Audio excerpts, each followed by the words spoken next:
नमस्कार श्रोताओं, मैं हूं आपके साथ आपका दोस्त जयशेखर। हर एक वैज्ञानिक आविष्कार जब भी होता है वो हमारे जीवन में क्रांतिकारी परिवर्तन ला देता है।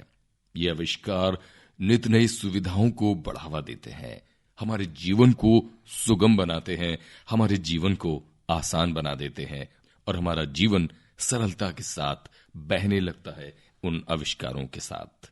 लेकिन आगे चलकर उनका उपयोग किस प्रकार से होता है ये उस चीज पर निर्भर करता है। जी हां, आज हम बात करने जा रहे हैं मोबाइल फोन के बारे में। खासतौर से मोबाइल फोन न सिर्फ बच्चों को बल्कि हम सभी लोगों को अपनी जद में ले चुका है, अपनी लत में ले चुका है। और खासतौर से बच्चे जो हैं वो मोबाइल की गिरफ्त में बहुत बुरी तरह से जकड़े जा चुके हैं।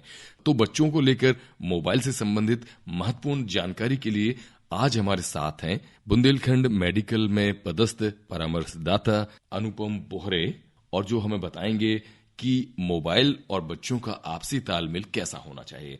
तो अनुपम जी, आपका बहुत बहुत स्वागत है हमारे स्टूडियो में।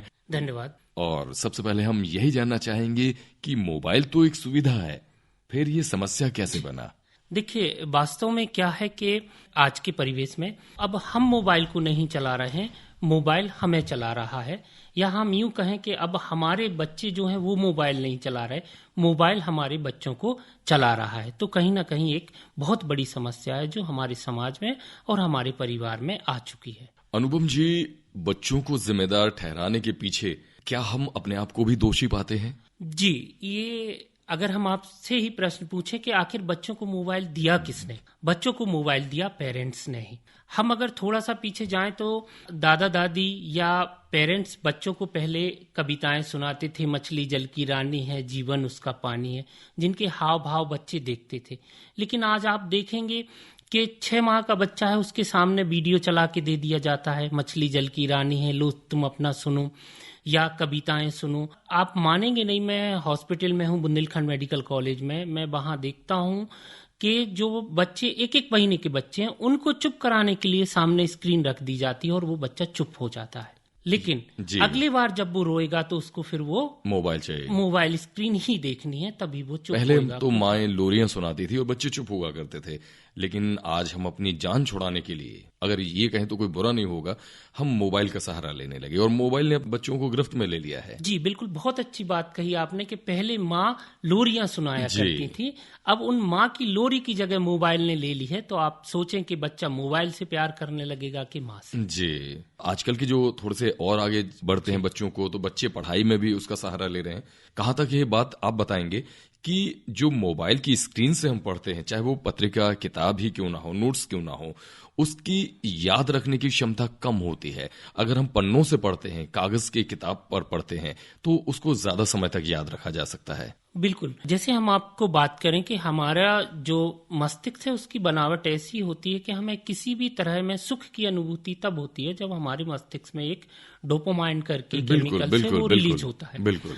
तो सपोज अभी हम पढ़ने वाली बात ना करके अगर हम करें कि हमने मोबाइल में थोड़ी देर गेम खेला तो हमें थोड़ी सी खुशी होगी, फिर धीरे धीरे हम अगर 2 मिनट चलाते हैं तो फिर हमको 3 मिनट में उतनी खुशी होगी, फिर धीरे धीरे करके हमारा वो समय बढ़ता जाएगा।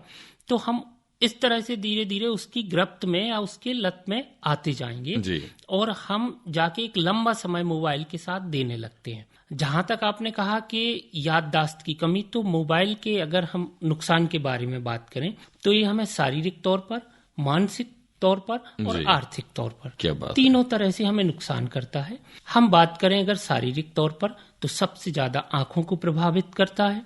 दूसरा, हमारी जो स्मृति होती है, याद करने की क्षमता होती है, वो मोबाइल से आप अभी मैं अगर आपसे पूछूं कि आपको कोई 5 मोबाइल नंबर याद हैं क्या, तो शायद नहीं होंगे।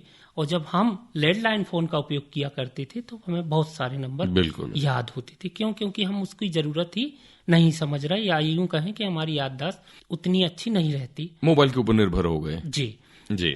फिर हम बात करें मानसिक रूप से करें तो बच्चों में चिड़चिड़ापन, हम समझ ही नहीं पाते कि क्यों हम उसको डॉक्टर्स के पास ले जा रहे हैं कि इसमें चिड़चिड़ापन आ रहा है, मगर हम ये नहीं देख रहे कि वो मोबाइल के कारण आ रहा है। ये कैसे पता लगे कि हमारा बच्चा मोबाइल की लत में आ चुका है? वो ये क्या सिम्टम्स होते हैं बच्चों में?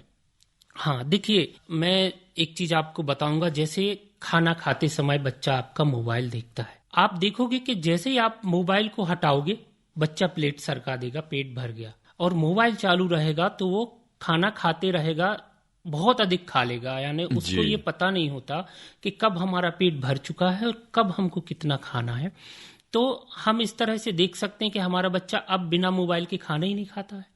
जी, यानी उसको मोबाइल देखकर खाना खाने की लत, जिसको हम बिल्कुल कहेंगे, वो बिल्कुल पड़ बिल्कुल। चुकी है। जी और अगर जैसे ही आप मोबाइल को बंद करोगे या मोबाइल ले लोगे तो वो खाना बंद कर देगा। आपके जोर से चिल्लाने पे थोड़ा खा लेगा, मगर वास्तविकता ये थी कि अगर मोबाइल देख के बच्चा खाना खा रहा है तो वो खाना आप ये समझे कि मोबाइल ही खा रहा है। जी आपके बाहर ऑफिस से आने पर बच्चा आपसे पहले आपका मोबाइल पूछता है, हाँ पापा मोबाइल देना 1 मिनट। जी तो यानी वो दिन भर इंतजार करता है कि हमें कब मोबाइल मिलेगा, जिस तरह कोई नशा करने वाला व्यक्ति अपने नशे की फिराक में दिन भर रहता है। जी। तो हम देख सकते अच्छा, हैं। बच्चों को कितनी कैटेगरी में बांटा जा सकता है मोबाइल की लत को लेकर, और सबसे ज्यादा खतरनाक कौन सी कैटेगरी में बच्चे हो जाते हैं? देखिए, यहाँ मैं आपके माध्यम से निवेदन करना चाहूंगा कि 3 साल से छोटे बच्चों को तो मोबाइल बिल्कुल ही ना दे। जी बिल्कुल देना उनको किसी भी तरह से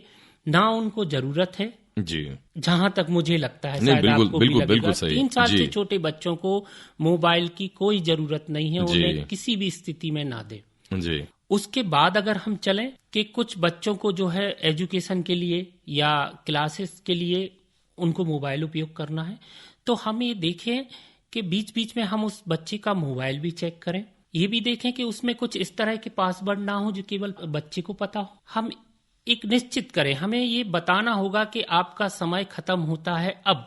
क्या बात मतलब है, सही बच्चों कहा। को ये आभास होना चाहिए कि हमें मोबाइल सिर्फ इतनी देर के लिए मिला है। जी ऐसा नहीं होना चाहिए कि आपने उसको मोबाइल दिया और आप स्वतंत्र हो गए। आप काम भी कर रहे हैं, किसी से बात भी कर रहे हैं, सीरियल भी देख रहे हैं, जबकि आप अपने बच्चे को एक नशे की ओर जाने दे रहे जी। हैं। वो है मोबाइल एडिक्शन या मोबाइल की लत, आप जी। उसको खुद डाल रहे हैं। तो ये एक निश्चित होना चाहिए कि जी। बच्चे को हमें पढ़ाई के लिए देना है तो सिर्फ इतनी देर के लिए देना है, और हमें ये बीच बीच में देखना भी चाहिए कि वो उससे वास्तव में पढ़ाई ही कर रहा है। बहुत ही बढ़िया तरीके से बता रहे हैं अनुपम जी आप कि मोबाइल कैसे अपनी लत में लेता है बच्चों को। अब अगर मान लीजिए किसी बच्चे को मोबाइल की लत लग जाती है, अगर उससे बच्चे से मोबाइल छीनने की कोशिश करते हैं तो वो कई बार रौद्र रूप भी रख लेते हैं, क्रोधित हो जाते हैं, चिड़चिड़ा जाते हैं।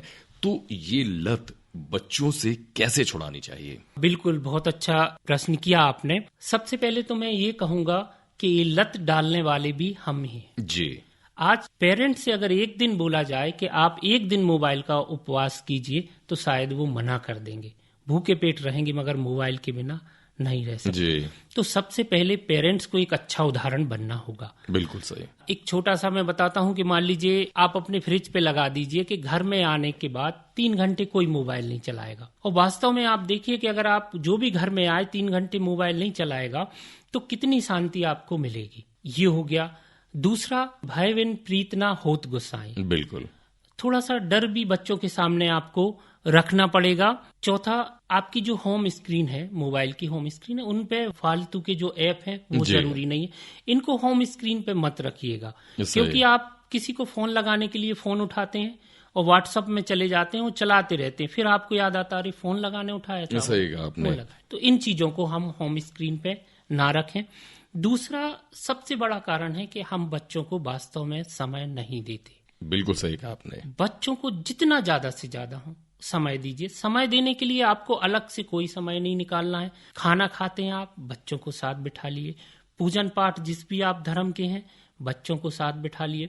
नियम बना लीजिए कि हमें 1 घंटे अपने बच्चे के साथ घूमना ही है। उससे आपका बच्चा जो शारीरिक तौर पर है वो धीरे धीरे बाहर निकलेगा, क्योंकि बाहर की एक्टिविटी बिल्कुल खत्म हो गई है। बच्चा कोई भी एक्टिविटी में अब ऐसे इन्वॉल्व नहीं होता है। वो आप मानोगे नहीं, फुटबॉल भी खेल रहा तो मोबाइल पे खेल रहा है, सही कहा आपने। हॉकी खेल रहा तो मोबाइल पे खेल रहा है। उससे बिल्कुल। पूछो, पापा पूछेंगे क्या कर रहे बेटा, फुटबॉल खेल रहा हूँ। पापा भी खुश हो जाते मेरा बेटा मगर खेल रहा मोबाइल पे। सही सही। तो हमें उनको वास्तविक जो दुनिया है उस पर ले जाना होगा। और मैं तो ये भी कहूंगा कि कहीं ना कहीं देखें तो 50% से ज्यादा झूठ मोबाइल पर है। बिल्कुल सही कहा आपने। तो श्रोताओं, ऐसी कोई समस्या नहीं दुनिया में, ऐसा कहा जा सकता है, जिसका कोई हल नहीं। और हमें लगता है कि मोबाइल जहां हमारी जिंदगी को सुविधाजनक बना रहा है, वहीं इस समस्या को भी पैदा कर रहा है। लेकिन इस समस्या का निदान भी पा सकते हैं, और समय आने पर शायद अपने आप वो निदान भी हमारे आंखों के सामने हो। अनुपम जी, चलते चलते कुछ ऐसी बात जो हमारे श्रोताओं से आप कहना चाहें तो जरूर कहें। बिल्कुल, मैं ये कहना चाहूंगा कि बच्चे हमारे देश के भविष्य हैं, और ये जरूरी भी है उन्हें बाहर की चीजों का और सारी नई नई टेक्नोलॉजी का ज्ञान होना चाहिए। उन्हें आपको सही और गलत का रास्ता बताना है। और ऐसे बच्चे जो मोबाइल एडिक्शन में आ चुके हैं, जिनको मोबाइल की लत पड़ चुकी है, पेरेंट्स जो हमने छोटी छोटी बातों पे चर्चा की, इन पे ध्यान रखें और बच्चों को इस लत से दूर ले जाएं। छोटे बच्चे हैं जो मोबाइल की लत में, उन्हें अपने घर के कामों में व्यस्त रखें, बाहर घूमने ले जाएं, खिलाएं। खुद पेरेंट्स भी मोबाइल का उपयोग कम करें, तो देखिएगा कि आपके बच्चे में जरूर परिवर्तन आएगा और उसकी मेमोरी, स्मृति, सारी चीजें बढ़ेंगी। धन्यवाद। तो श्रोताओं, ये थी एक मुलाकात बुंदेलखंड मेडिकल